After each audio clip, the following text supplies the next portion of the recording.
very auspicious and fantastic warm welcome to all my dear comrades in BN Fast Track Academy, an easiest way of learning.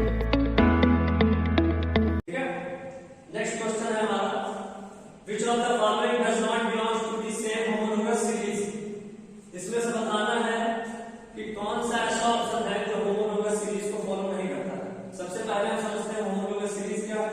homologous series ऐसी series है जिसमें same alkyl group के hydrocarbons बनते हैं, जैसे एक carbon फिर दूसरा कार्बन फिर तीसरा कार्बन। अगर वो अल्केन ग्रुप का है तो सबसे पहले क्या बनेगा, मीथेन फिर इथेन फिर उसके बाद प्रोपेन फिर ब्यूटेन।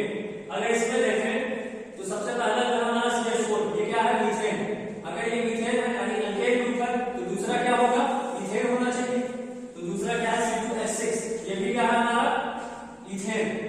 उसके बाद C3H8 क्या है, ये है हमारा प्रोपेन। और उसके बाद C4H8 क्या है, वो ब्यूटेन है, ब्यूटेन नहीं है, वो क्या है, ब्यूटीन है। C4H8 मतलब ये हमारा कौन सा ग्रुप है, अल्कीन ग्रुप है। और अल्कीन ग्रुप में कैसा बॉन्ड होता है, डबल बॉन्ड। ठीक है, तो कौन सा इसमें ऑप्शन होगा, ऑप्शन नंबर डी, क्योंकि पहला दूसरा और तीसरा जो है यानी ए बी सी ये क्या फॉलो कर रहा है, होमोलॉगस सीरीज फॉलो कर रहा है। ठीक है, पहला मीथेन है फिर इथेन है और उसके बाद से क्या है, प्रोपेन है और लास्ट वाला आपका ब्यूटीन है। तो क्वेश्चन में पूछा है कि आपको बताना है कौन सा इसमें से है जो होमोलॉगस सीरीज को फॉलो नहीं कर रहा। तो option number D, D is your right answer.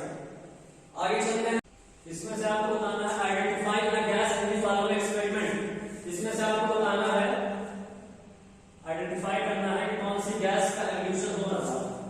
ये यहाँ